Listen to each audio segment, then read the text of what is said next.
Hello dear friends and dear students, today we have a topic that is Kirchhoff's law. एक important topic है examination point of view से। तो Kirchhoff's law, what is Kirchhoff's law?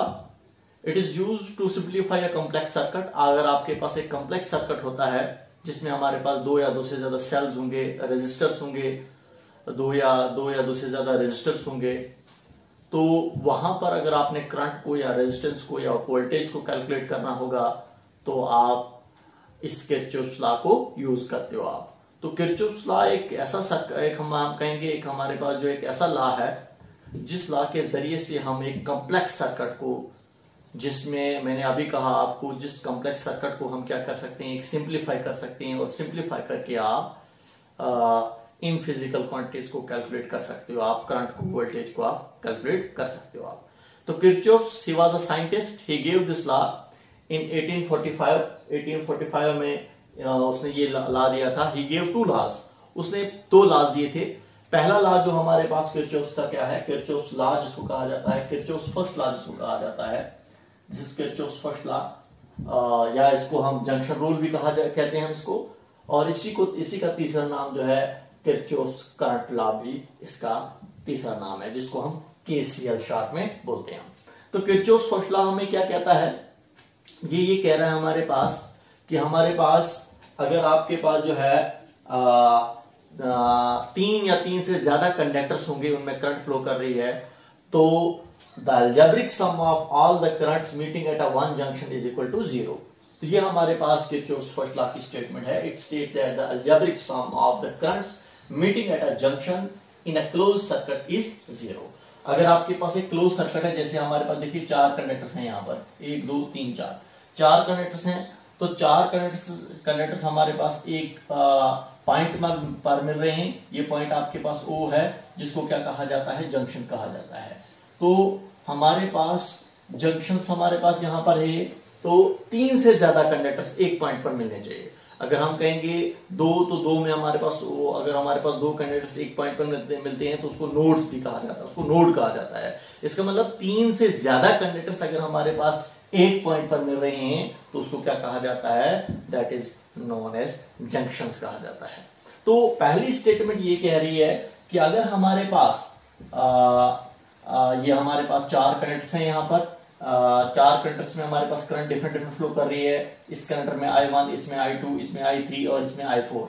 तो वो चार के चार करंट जो हैं वो एक जंक्शन पर, एक पॉइंट पर मिल रही हैं, जिसको जंक्शन कहा जाता है। तो फर्स्ट लॉ हमें ये कहता है the algebraic sum of all the currents, जितनी भी हमारे पास करंट हैं उनका सम जो होता है एक पॉइंट पर हमारे पास एट अ जंक्शन पर जो उनका सम जो होता है, करंट का सम जो होता है वो क्या होता है, वो 0 होता है। तो ये हमारे पास है, जिसको मैथमेटिकल फॉर्म में रिप्रेजेंट करते हैं summation I equal to 0। Summation का मतलब होता है sum of all the currents meeting at a junction is equal to 0। Junction आपके पास O है, तो जितने भी आपके पास करंट हैं वो एक जंक्शन पर मिल रही हैं, O जंक्शन पर मिल रही हैं, तो उनका सम जो हमारे पास क्या होता है, वो 0 होता है।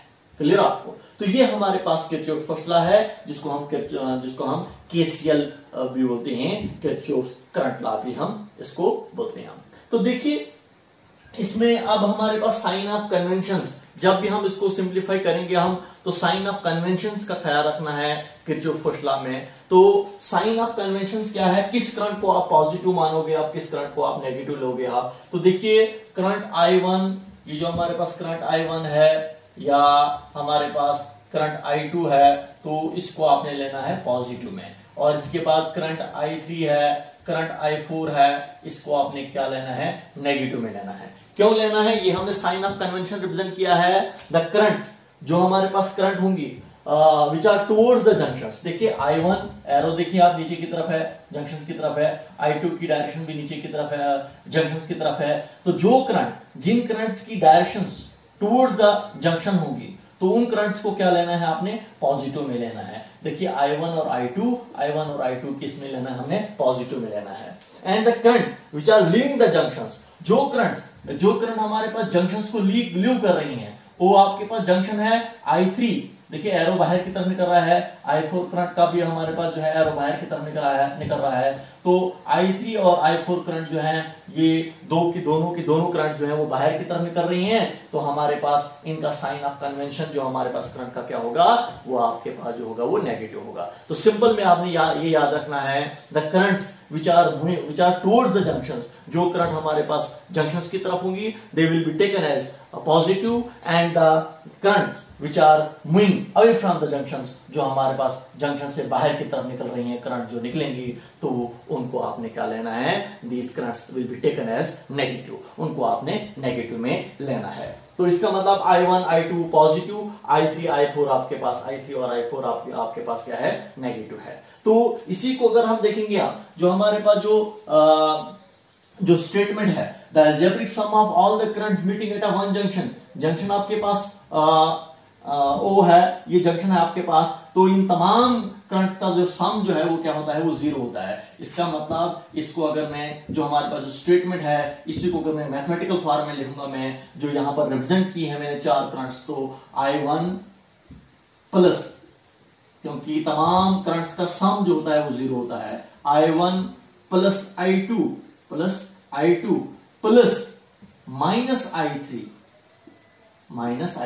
Plus minus I4 is equal to 0, जो हमारे पास स्टेटमेंट कह रही है कि क्या स्टेटमेंट कह रही है, जो हमारे पास किरचॉफ फर्स्ट लॉ कहता है, the algebraic sum of all the currents meeting at a junction is equal to 0, वो किसके होता है, वो 0 के इक्वल होता है। I1 I2 मैंने पॉजिटिव लिया क्योंकि ये दोनों करंट जो है वो टुवर्ड्स द जंक्शन है, प्लस I3 और प्लस I4, ये I3 करंट भी नेगेटिव में लिया मैंने, I4 करंट भी हमने लिया किसमें, नेगेटिव में लिया, क्योंकि ये I3 और I4 करंट जो है वो लीव कर रही हैं जंक्शंस को, जंक्शन से बाहर की तरफ निकल रही हैं। तो इसीलिए इन तमाम करंट्स का जो सम होता है 0, लेकिन I3 और I4 मैंने क्या लिया, मैंने नेगेटिव में लिया। तो इसका मतलब I1 plus I2 plus minus होता है माइनस I3 प्लस माइनस होता है minus I4 is equal to 0, ये आपके पास आ रहा है। इसको ऐसे भी लिख सकता हूं मैं, I1 plus I2 is equal to minus I3 जब उधर जाएगा इक्वल टू के उस साइड जाएगा तो प्लस I3 में कन्वर्ट हो जाएगा, माइनस I4 जब इक्वल टू के उस साइड चले जाएगा तो ये हमारे पास प्लस I4 में कन्वर्ट हो जाएगा। तो देखिए इसका मतलब किरचॉफ सेकंड लॉ की स्टेटमेंट हमारे पास ये भी आ रही है। देखिए हमारे पास I1 plus I2 is equal to I3 plus I4, इसका मतलब क्या हुआ, इसका मतलब करंट्स टुवर्ड्स द जंक्शंस, जो हमारे पास currents towards the junction is equal to the currents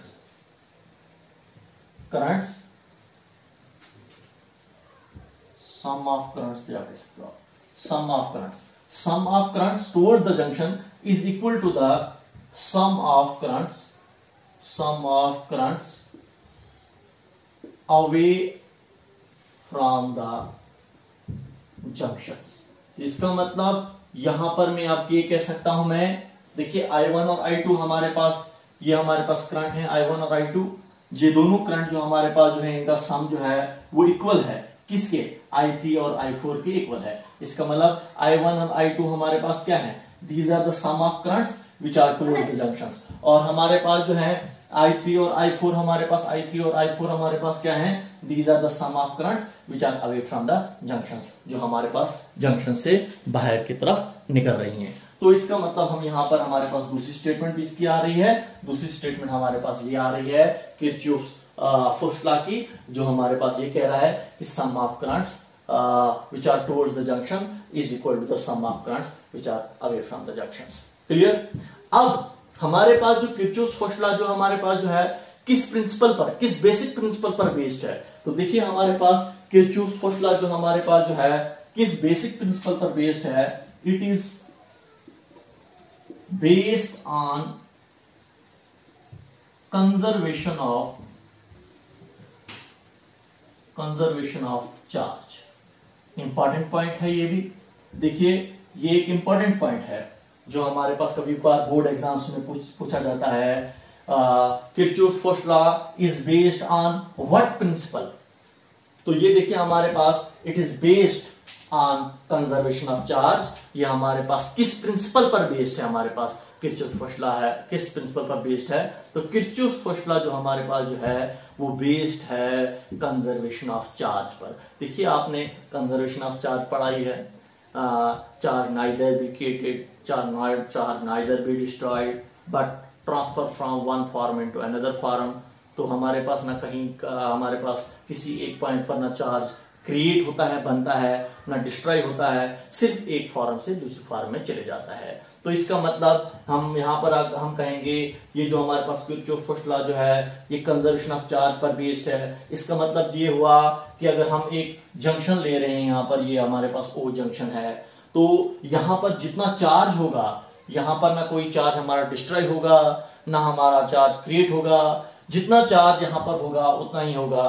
तो इसका मतलब जो हमारे पास इनकमिंग चार्ज होगा, समझा, जो हमारे पास incoming charge per unit time, समझा, जो incoming charge per unit time होगा उतना ही हमारे पास आउटगोइंग चार्ज होगा हमारे पास पर यूनिट टाइम। तो जितना एक सेकंड्स में जितना चार्ज हमारे पास इन हो रहा है वो जंक्शंस पर, उतना ही एक सेकंड्स में हमारे पास जो चार्ज जो है वो आउट हो रहा है। इसका मतलब हमारे पास जितना ओ पॉइंट पर हमारे पास ऑलरेडी जो चार्ज था, जितना चार्ज था वो उतना ही होगा, सेम चार्ज होगा। यहाँ पर ना कोई चार्ज हमें इंक्रीज होगा जंक्शन पर, ना हमारे पास जंक्शन पर चार्ज डिक्रीज होगा। इसका मतलब ये किरचॉफ फर्स्ट लॉ जो हमारे पास जो है वो कंजर्वेशन ऑफ चार्ज को ओबे करता है। क्लियर हुआ आपको?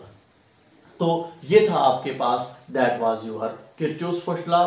तो इसके बाद आपके पास है किरचॉफ सेकंड।